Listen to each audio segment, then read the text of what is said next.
sick by eating healthy and dressing for the season, especially as it gets colder.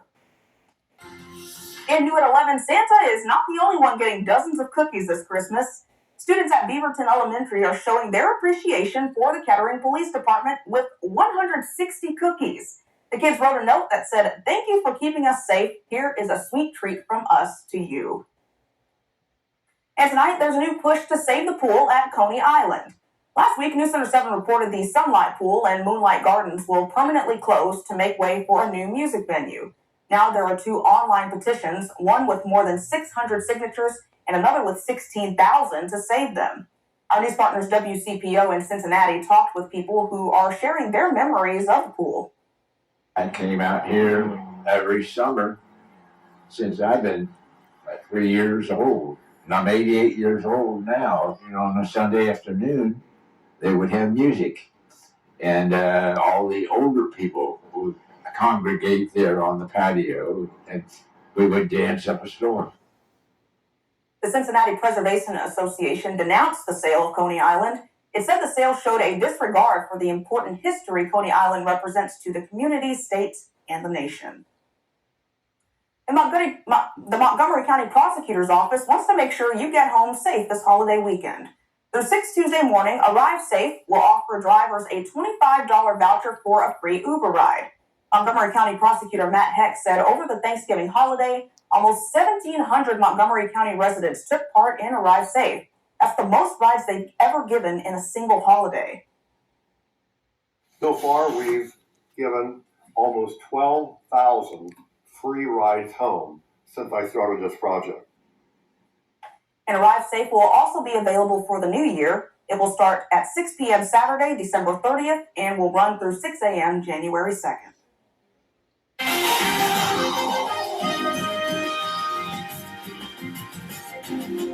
And Chief Meteorologist Austin Chaney is here. And Austin, 1 year ago today, it was a lot colder today than it is right now. I mean, do you remember what that felt like? How it was awful it was? It was awful. Very awful. That was that stinging cold. Yes. I mean, there was at one point, just because I never felt it be that cold, I went out on the sky deck. I think the wind chill was about minus 35 to minus 40. Golly. I like the snow. Yeah. I don't like the cold. I don't like either. Well, we don't really have either in the forecast for the next couple of days. Flashback to this day last year. The high temperature was 13 degrees. That morning, we got down to minus 9. The wind chills across the Miami Valley were as low as minus 30 to minus 40. Just painfully cold. Today, balmy. Compared to that, we got to 48 degrees. It wasn't the nicest day, but at least you weren't frozen solid as you tried to maybe do some last-minute shopping out there. Now, we're not issue-free tonight. We have a lot of moisture across the region, and that has now settled down to the surface in the form of fog. We showed you that camera out there in Xenia. It was thick. It's starting to get thicker in Greenville as well, and basically the whole western two-thirds of the Miami Valley are under a dense fog advisory to account for that. Through tomorrow morning, it looks like that's going to get thicker. Even though the advisory runs from I-75 and points to the west, everybody has a chance. So if you're getting up early, going to church, know that this may be a factor for us. You may want to give yourself a few extra minutes to get to where you need to be, but it does start to burn off as we go through mid to late morning. But that's all you have to worry about there tonight. My Doppler 7 radar scanning the skies. It's dry and quite mild for this time of year, especially considering that we're getting to 11:20 at night. 47 degrees, the current temperature here in Dayton.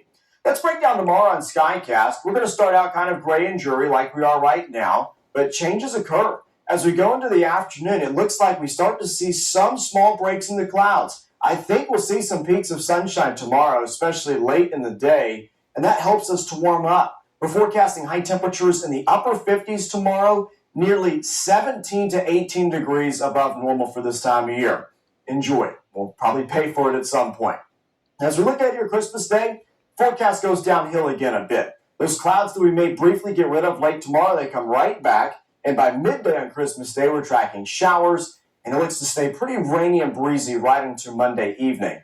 Here's that on Futurecast. It's a dry start to the day, very mild again with temperatures climbing to the mid to upper 50s. But here we are into the afternoon hours. The rain comes in, and it's a really good soaking right up through sunset on your Monday night, and scattered showers persist into Tuesday as well.